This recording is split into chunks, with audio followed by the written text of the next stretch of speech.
want to be accurate, you'll call the people who give the vaccines quacks. Despite the fact that we spend over $355 billion a year on health care, the U.S. still has major health problems. The U.S. ranks 15th in the world in infant mortality. The U.S. ranks 16th in the world in female life expectancy. The U.S. ranks 35th in the world in male life expectancy. But it is not only the death statistics we should be concerned with. How about the living dead?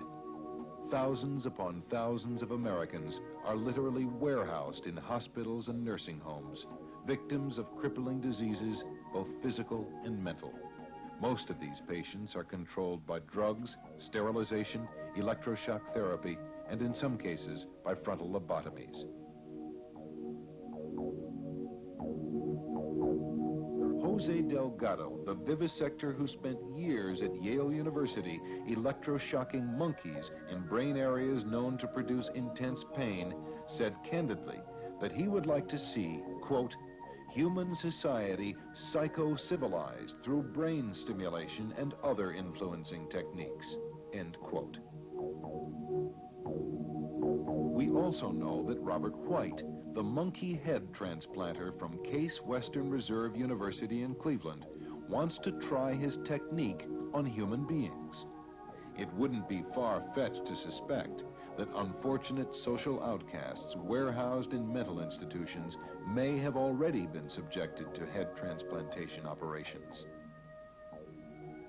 These are a few examples of diseases that remain uncured despite decades of research on animals and billions of dollars. Heart disease, cancer, diabetes, arthritis, leukemia, muscular dystrophy, blindness, cerebral palsy, sickle cell disease, epilepsy, Alzheimer's disease, and practically all mental disorders, with new diseases being added to the long list, like herpes and the latest tragedy, AIDS. Since no one researcher can ever state that a result he has obtained on an animal is absolutely surely able to be extrapolated to a human being, then it follows that he has to start experimenting again on people. And that is what happens. They don't have to ask us, do you want us to experiment on people? They are experimenting on people. In fact, we wish them to stop experimenting on people. We want them to stop experimenting on animals because it's only misleading what animals tell us. And then we want them to stop experimenting on people, which they are doing constantly all the time.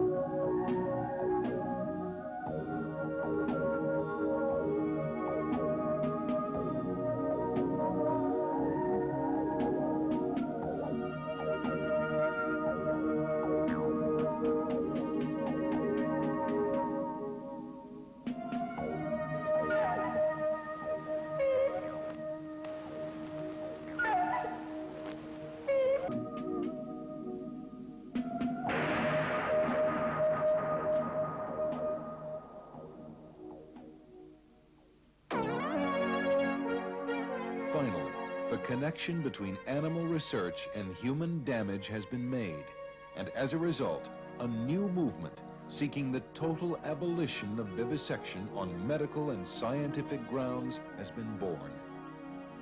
But the new anti-vivisectionist movement faces a formidable challenge.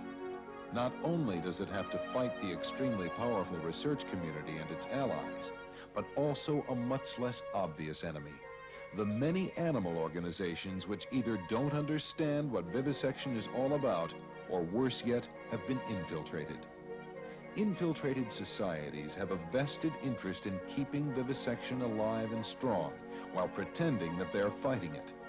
In order to accomplish this, many thousands of people ready to do something to stop vivisection are attracted as members and then fed misinformation or outright lies which render them ineffectual and thus harmless. At the same time, these well-meaning members support these organizations in style by donating millions of dollars to their constant request for funds. These organizations can be easily recognized. They either push for the regulation or reform of animal experimentation. They object to the nature and/or repetition of some experiments, or they advocate eventual abolition on moral and ethical grounds only. According to a recent report compiled by Mobilization for Animals, the 15 wealthiest animal organizations in the U.S. are sitting on top of more than $140 million. Incredibly, several of these organizations have investments in companies which do toxicology testing and/or experiments on animals. Under the leadership of these organizations, animal experimentation has grown as fast as their bank accounts. The freezing of such enormous resources, coupled with the stubborn refusal to confront vivisectors with the devastating weapon of scientific fraud, constitute crimes which can only be compared to the crimes committed by the vivisectors themselves. The attack against vivisection must concentrate on scientific and medical arguments and practically ignore the moral considerations. The reason for this is simple. The researchers justify their use of animals on a scientific premise. They claim that animal research saves human lives. Therefore, attacking vivisection on moral grounds does not challenge in any way the foundation on which animal research rests, and it actually ensures its survival by reinforcing the perception that this is merely a conflict between scientific progress and animal welfare. But a choice between human and animal life has to be made.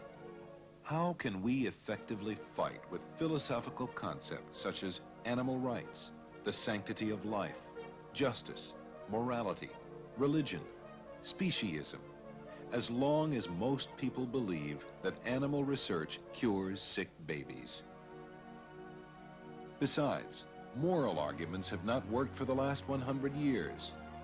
Moral considerations failed to stop animal research in its infancy, when only a handful of animals were being used, and when the monies involved were very modest.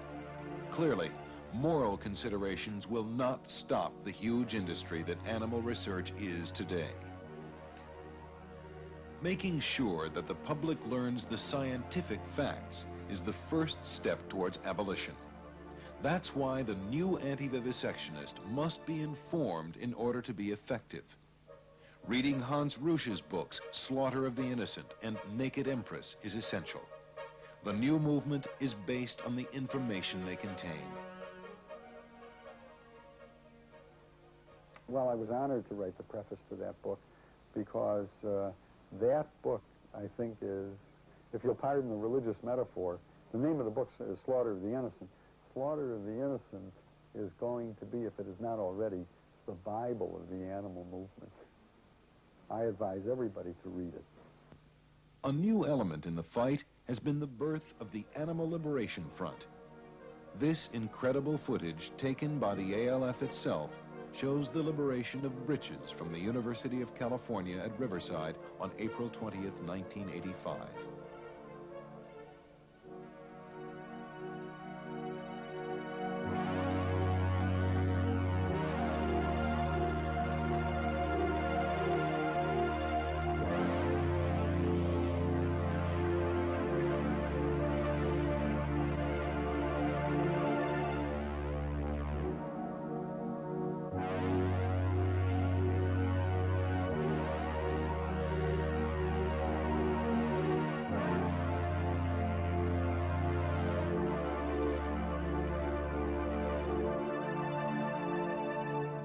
In this raid, the largest to date anywhere, 1,016 animals were freed.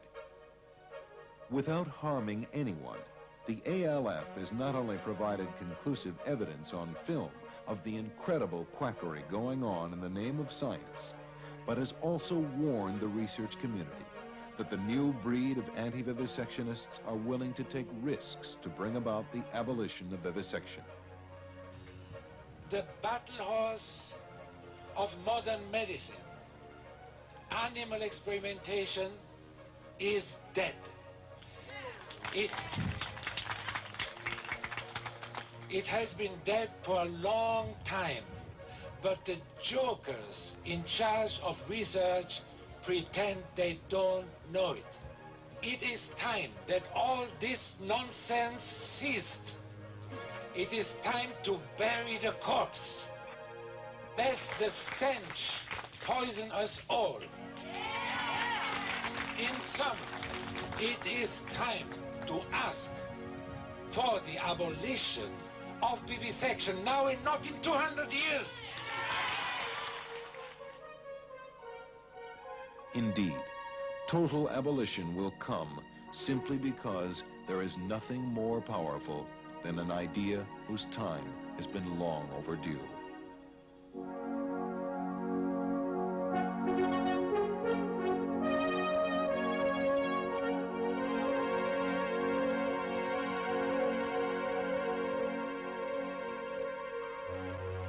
This is Britches today. He's totally recovered. His eyes were unstitched, and he can see well now. He's happy now in his new home somewhere in America.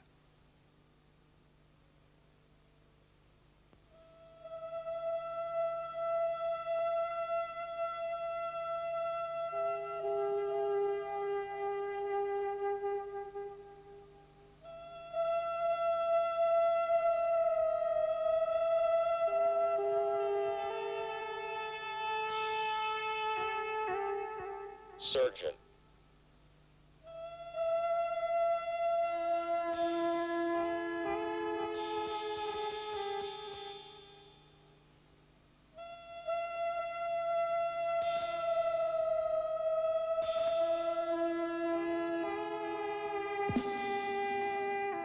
Surgeon. Surgeon.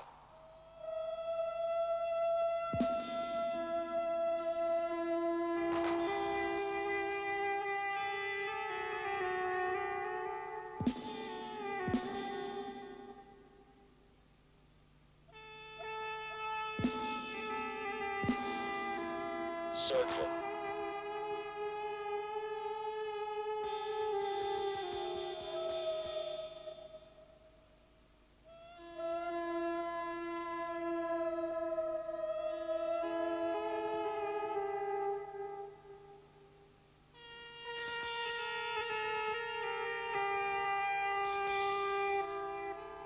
Surgeon.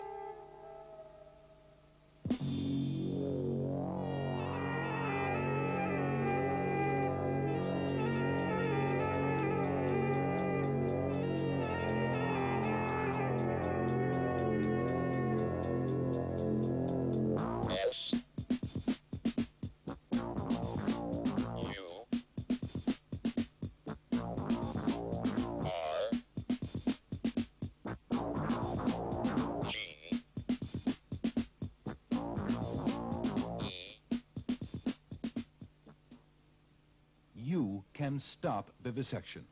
Information will be provided immediately after the credits. Please stand by.